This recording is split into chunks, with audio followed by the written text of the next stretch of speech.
Hello everyone, कैसे हो आप। तो जैसा कि आपको पता है, हम एक चैप्टर कर रहे हैं बहुत ही इजी सा, बहुत ही मज़ेदार, जिसका नाम है अकाउंटिंग इक्वेशन। इसका पहला पार्ट, इसकी एक इंट्रोडक्शन मैं अपनी पिछली वीडियो में आपको बता चुका हूँ। और जिन बच्चों ने वो वीडियो नहीं देखी है, प्लीज़ जल्दी से जाकर वो वीडियो देख लीजिए। उसके बाद ये वीडियो आपके लिए बहुत मज़ेदार और बहुत आसान होने वाली है। अपने आप में विश्वास रखिए। जैसा कि हमारा ये पहला अकाउंटिंग का प्रैक्टिकल चैप्टर है, आपसे बिल्कुल आराम से हो जाएगा। बस एक छोटी सी शर्त ये है कि बेसिक चीज़ें आपको पता हों, क्योंकि आपको पता है अकाउंटिंग के अंदर हम एसेट्स, लायबिलिटी और कैपिटल को यूज़ करेंगे बार बार। अब एसेट्स कौन कौन सी होती हैं ये आपको पता होना चाहिए, लाइबिलिटी कौन कौन सी बनेंगी, कैपिटल क्या होती है, इन चीज़ों का बेसिक ज्ञान आपको होना चाहिए। और मैंने आपको पिछली वीडियो में ये भी बताया था कि एसेट कौन कौन से तरह की यहाँ पर यूज़ की जाएंगी, लाइबिलिटीज़ भी और कैपिटल भी। तो आप उस वीडियो को देख लीजिए, थोड़ा सा समझ लीजिए, आराम से आपके ये क्वेश्चन होंगे। तो चलिए हम इसे शुरू करते हैं। तो अकाउंटिंग इक्वेशन का मीनिंग मैंने आपको पिछली वीडियो में बताया था कि जो एक फर्म के पास टोटल एसेट्स हैं वो किसके इक्वल होंगी, उसकी फर्म की पूरी लाइबिलिटीज़ और उसकी जो ओनर है उसकी कैपिटल के जोड़ के। यानी कि जो फर्म में एसेट्स पड़ी हैं वो या तो बाहर से उधार पे खरीदी गई हैं या वो ओनर के पैसे से खरीदी हैं। ये मैंने आपको बताया था, या तो उधार पे खरीदी हैं या ओनर के पैसे से खरीदी हैं या दोनों को जोड़ के खरीदी हैं, है ना। अगर मान लीजिए अकेले ओनर के पैसे से खरीदी होंगी तो उधर लाइबिलिटी कुछ होंगी नहीं। अब पैसा ओनर का लिया ही नहीं होगा, सिर्फ लाइबिलिटी से ही खरीद ली, सब कुछ उधार पे खरीद लिया, तो कैपिटल का कोई मतलब नहीं है। पर ऐसा होता है ना, कई बार कुछ पैसे 50,000 रुपीज़ जो है ओनर ने इन्वेस्ट किए थे और 20,000 का बाहर से उधार उठा लिया, तो टोटल 70,000 रुपीज़ जो हैं वो यहाँ पर रिफ्लेक्ट करने चाहिए। और मैंने आपको ये भी बताया था ये बैलेंस शीट जो है वो अकाउंटिंग इक्वेशन के ऊपर ही बेस्ड होती है। और अब मैंने एक और चीज़ आपको बताई थी कि ये एक कॉन्सेप्ट थी ड्यूअल एस्पेक्ट, यानी कि हर ट्रांजैक्शन के दो पहलू हैं, हर ट्रांजैक्शन का दो जगह इफेक्ट आएगा, उसके ऊपर बेस्ड है। ठीक है। अब ये दो इफ़ेक्ट्स को, दो तरह के इफ़ेक्ट्स को हम दो तरह से देखेंगे। जैसा कि मैंने बताया कि हम दो तरीके से, दो मेथड से इसे समझेंगे। उसको समझने से पहले हम ये देख लें कि अकाउंटिंग इक्वेशन के ऊपर जो काम करने का है उसका प्रोसीजर क्या है, क्या क्या चीज़ें आपको देखनी है इसके अंदर। तो मैंने इसके 3 स्टेप्स बना दिए हैं बड़े इजी। सबसे पहले बड़ा easy step, to analyse whether it is an asset, liability और कैपिटल। आपको ये देखना होगा कि इस पर्टिकुलर, किसी भी पर्टिकुलर लेन देन से, किसी भी पर्टिकुलर ट्रांजैक्शन से एसेट इफेक्ट हो रही है, लाइबिलिटी इफेक्ट हो रही है या कैपिटल इफेक्ट हो रही है। यानी कि क्या एसेट इंक्रीज़ हो रही है या डिक्रीज़ हो रही है, लाइबिलिटी इंक्रीज़ हो रही है, डिक्रीज़ हो रही है, कैपिटल इंक्रीज़ हो रही है, डिक्रीज़ हो रही है। ये आपको तभी पता चलेगा जब आपको ये पता हो कि ये मेरी एसेट है या ये मेरी लाइबिलिटी है या ये मेरी कैपिटल है। तो ये सबसे पहला पार्ट है जिसको हम बोल देते हैं identification, which is very important in accounting. अब क्योंकि अभी आप इंट्रोडक्शन स्टेज पर हैं, तो सबसे पहले आपको सीखना है आइडेंटिफिकेशन कि एसेट कौन सी है, लाइबिलिटी कौन सी है और कैपिटल कौन सी है। इसमें इंक्रीज़ और डिक्रीज़ की बात तो बाद में आएगी, पहले ये पता हो कि ये होता क्या है। ठीक है। तो सबसे पहले आप कोई भी लेन देन देखिए, उसमें ये देखिए, ये एनालाइज कीजिए, ये आइडेंटिफाई कीजिए कि या मेरी कोई एसेट इफेक्ट हो रही है, लाइबिलिटी इफेक्ट हो रही है या कैपिटल इफेक्ट हो रही है। या आप ये बोलिए कि ये ट्रांजैक्शन में मेरी एसेट की बात की है, लाइबिलिटी की बात की है या कैपिटल की बात की है। पहला स्टेप आप समझ गए होंगे। तो दूसरा स्टेप है whether it will increase, decrease the asset, liability और कैपिटल। यानी कि हमने ये देख लिया ये मेरी एसेट है, लाइबिलिटी है या कैपिटल है। उसके बाद अब आपने ये देखना है कि अब उस ट्रांजैक्शन के अंदर एसेट बढ़ रही है या कम हो रही है, लाइबिलिटी बढ़ रही है या कम हो रही है, या कैपिटल इंक्रीज हो रही है या डिक्रीज हो रही है। Okay, so I hope you know well about the second step now. First, you identify whether it is my asset or liability or capital. Second, to find out that whether my asset is increasing or decreasing, or my liability increasing or decreasing, or what kind of impact is there on my capital. I hope you understood this step as well.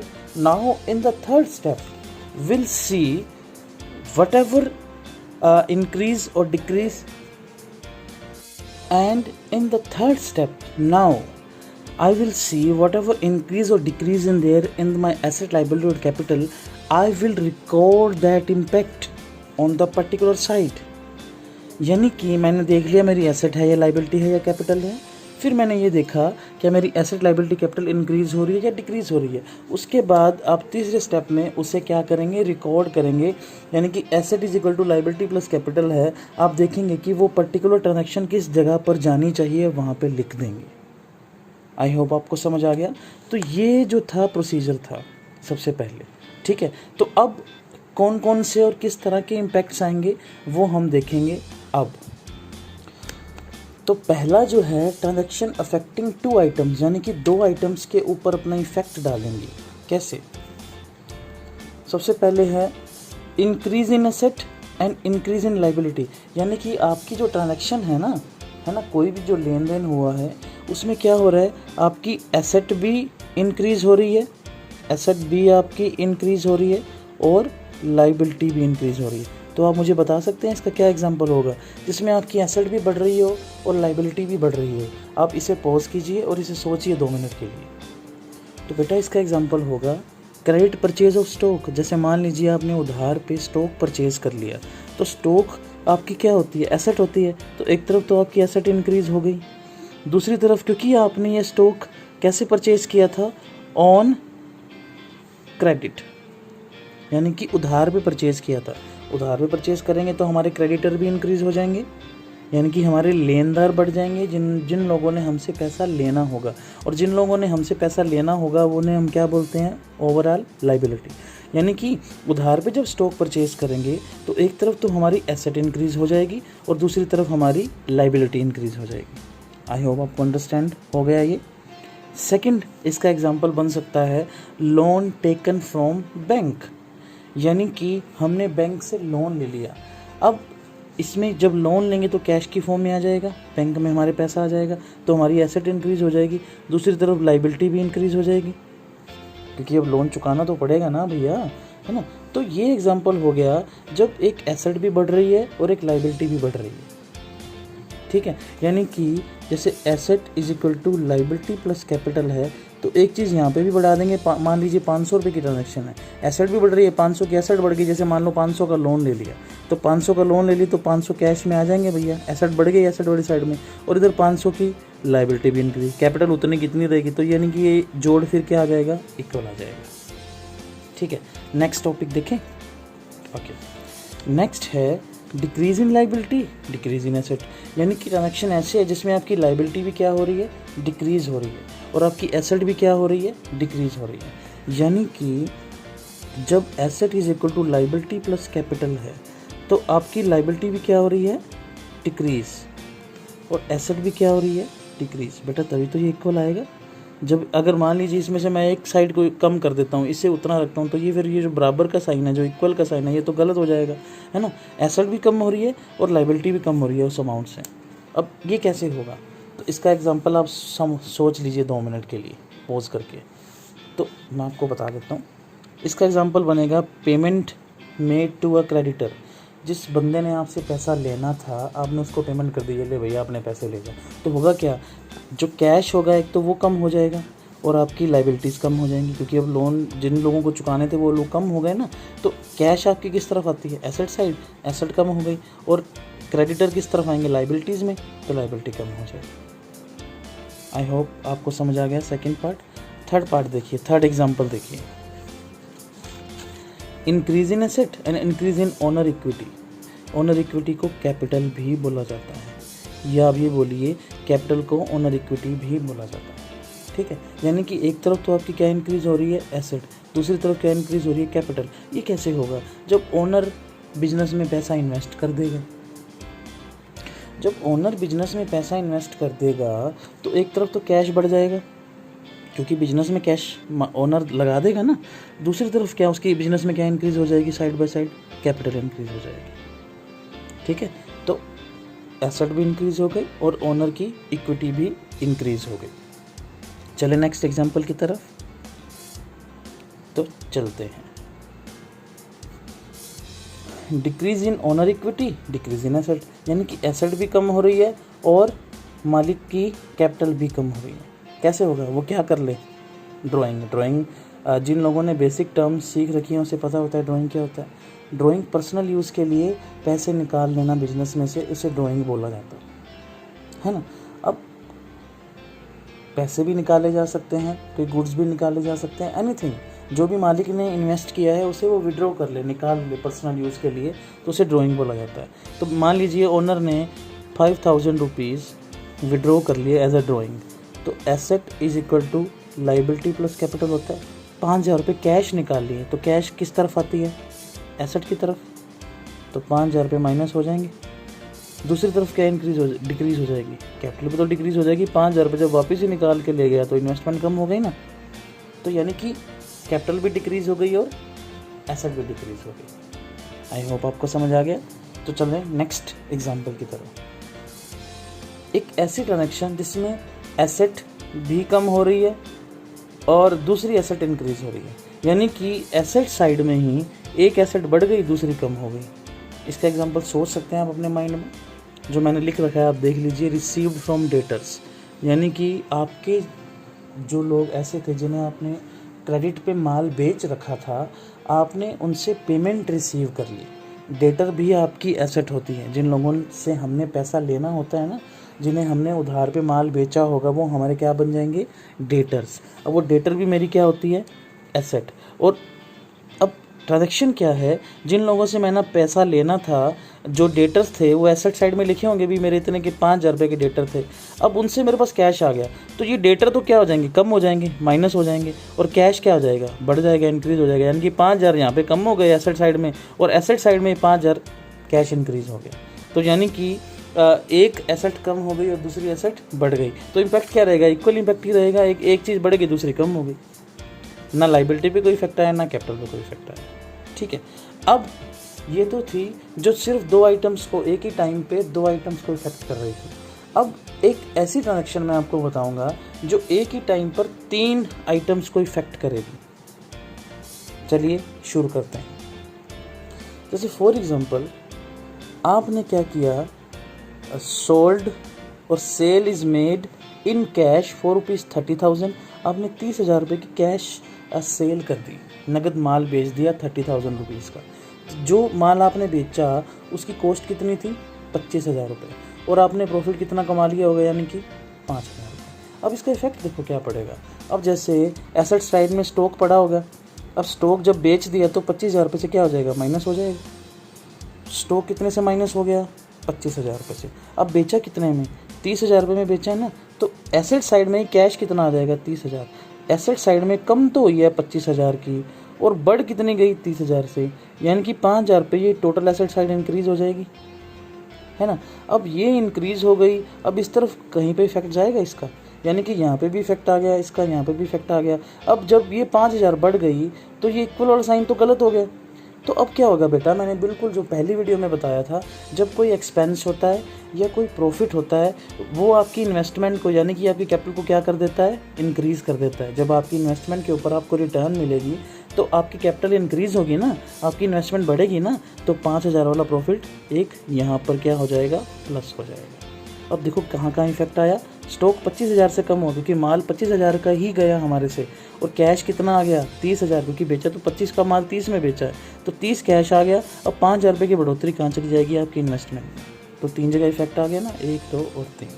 तो चलिए अब इसका एक question देखते हैं। मैं आपको इसका एक क्वेश्चन दिखाऊंगा, समझा के स्टेप बाय स्टेप मैं आपको समझाता जाऊंगा कि क्या क्या इफेक्ट आता जाएगा। उसके बाद आप अपनी बुक में से एक अनसोल्ड फर्स्ट क्वेश्चन, दूसरा क्वेश्चन, तीसरा क्वेश्चन या सोल्ड, जैसा भी आपको ठीक लगे आप ट्राई करेंगे। ठीक है, तो हम इस क्वेश्चन को देखते हैं। तो ये कुछ ट्रांजैक्शंस हैं, आप इसे समझने की कोशिश कीजिएगा, आपको ईजिली समझ आएगा। तो देखो क्या है, suppose Rakesh started business and following transactions are entered. ये ट्रांजेक्शन हुई राकेश की बुक्स के अंदर। सबसे पहले क्या है, he commences his business with ₹20,000 as capital. उसने 20,000 रुपये लगा के अपना बिजनेस शुरू किया। तो यानी कि आपको पता है हमने एक बिजनेस एंटिटी प्रिंसिपल पढ़ा था जिसमें बिजनेस और ओनर दोनों क्या हैं, सेपरेट हैं। अब यानी कि ओनर बिजनेस को 20,000 रुपीज़ दे रहा है, यानी कि बिजनेस में एक तो क्या आ जाएगा, कैश, दूसरी तरफ क्या इंक्रीज हो जाएगी उसकी, कैपिटल।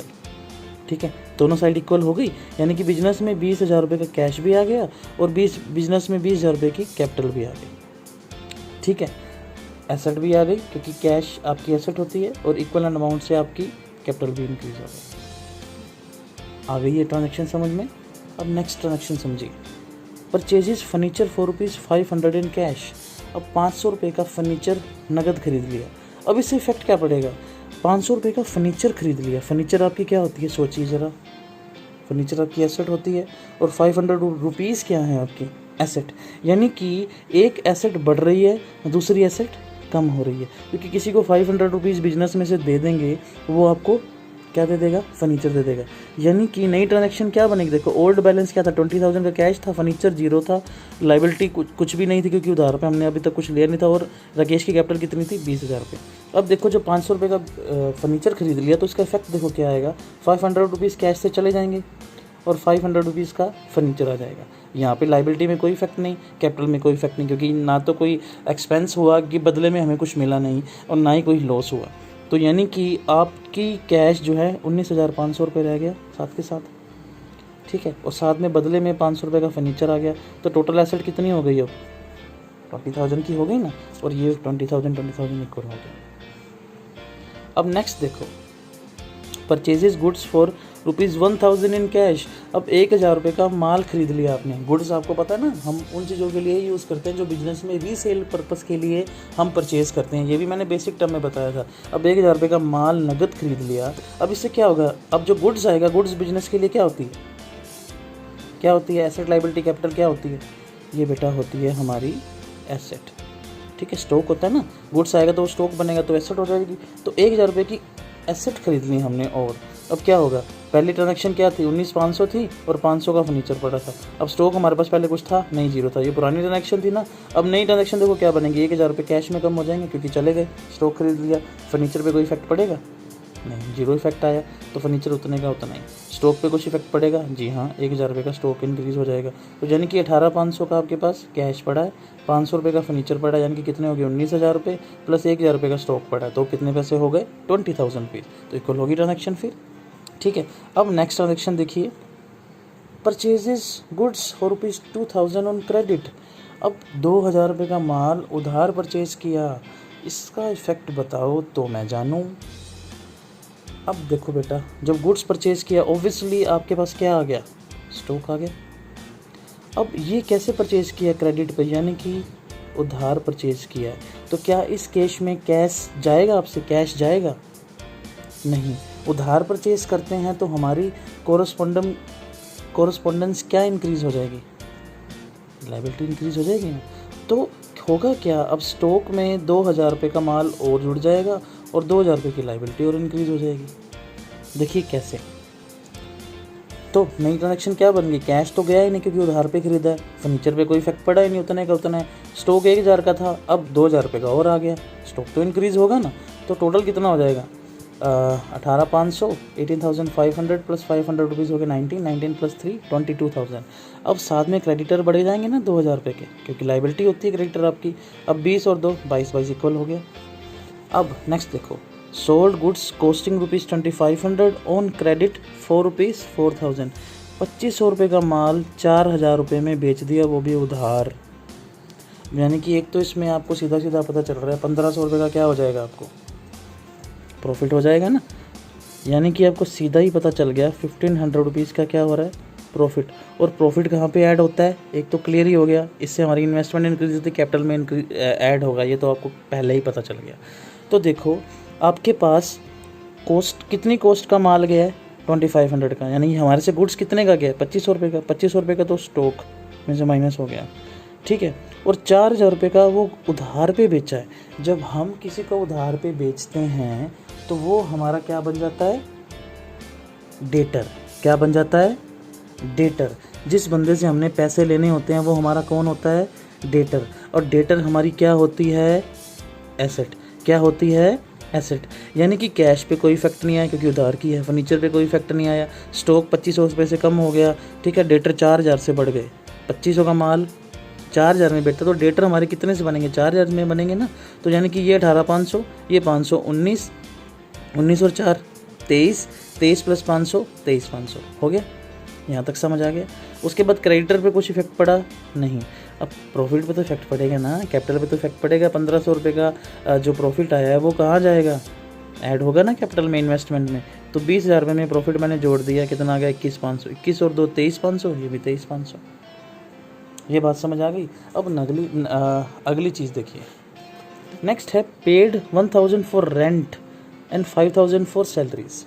अब देखिए बेटा, ये ना 1000 रुपये का तो आपने रेंट पे कर दिया, 5000 रुपये की सैलरीज पे कर दी। ये आपके लिए क्या है, बिजनेस के लिए एक्सपेंस है। मुझे अब ये बात बताइए, जब 1000 रुपये का रेंट पे करूँगा तो क्या एसेट में कुछ आया, या सैलरी पे की, क्या एसेट में कुछ आया, नहीं आया, बल्कि इससे तो एसेट गई है, क्या, कैश। टोटल 6000 रुपये का कैश चला जाएगा, है ना। 1000 रुपये तो रेंट के चले गए और 5000 रुपये सैलरी के चले गए। टोटल कैश कितने का चला गया, 6000 का। तो 6000 रुपये माइनस हो गए, ये तो रह गए 12,500। क्या फर्नीचर पे कुछ इफेक्ट पड़ेगा, कोई फर्नीचर आया या गया है सैलरी या रेंट पे करने से, नहीं। क्या स्टॉक पे कुछ इफेक्ट पड़ा है, नहीं, क्योंकि हमने रेंट के पे किए या सैलरी के पे किए। क्या डेटर पे कुछ इफेक्ट पड़ा है, डेटर तो तब बनते जब हम किसी को उधार पे माल बेचते हैं, नहीं। इसका 0 इफेक्ट आ गया। यानी कि 4 और 12 16, 16,500, 17,500, ये तो जगह आ गई 17,500 रुपये, और वहाँ पर थी हमारी 21,500 रुपये। अब क्या करें। अब बेटा जब बदले में कुछ नहीं आता तो हमारी इन्वेस्टमेंट क्या हो जाती है, कम। कहाँ से दोगे पैसे, कैपिटल में से ही तो दोगे, जो पैसा लगाया था वहीं से तो जाएगा हमारा पैसा। तो 6,000 रुपये यहाँ चले जाएंगे, तो ये कितने बचेंगे, 15,500 रुपये। 15,500 और 2 17,500 रुपये हो गए इक्वल, ठीक है। अब नेक्स्ट जो पॉइंट है वो है ड्राइंग का, जो मैंने आपको बताया था। यानी कि राकेश ने 2000 रुपीज़ पर्सनल यूज़ के लिए निकाल लिए, यानी कि ड्राइंग कर ली, ठीक है। अब निकालना क्या है, रुपीज़ क्या होती है आपकी, एसेट। तो 2000 रुपये तो कैश में चले जाएंगे, कितने रह गए, 10,500 रुपये। फर्नीचर पे कोई इफेक्ट पड़ा नहीं, स्टॉक पे कोई इफेक्ट पड़ा नहीं, डेटर पे कोई इफेक्ट पड़ा नहीं, क्रेडिटर पे नहीं, कैपिटल पे हाँ ये 2000 से कम हो जाएगी भैया, इन्वेस्टमेंट कम हो गई 2000 रुपये से। तो कितना हो गया, 13,500 प्लस 2 15,500। अब देखिए क्या जोड़ इसका 15,500 है, यानी कि 15,500 रुपीज़ है।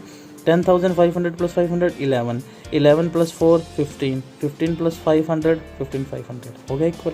अब देखिए मैंने बोला था क्योंकि ये बैलेंस शीट का रिफ्लेक्शन भी होता है, तो मैं कैसे दिखाऊंगा, balance sheet of Rakesh as eight.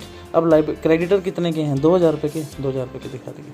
Capital कितनी है, 13,500 की, क्योंकि 15,500 की थी, 2000 रुपये ड्राइंग कर लिए तो कितने 13,500 की आ गई, यही तो दिखानी थी। ये इन्होंने सिर्फ यहाँ पे आपको शो करने के लिए अलग से दिखा दी, क्योंकि इफेक्ट पड़ा ना कैपिटल के ऊपर।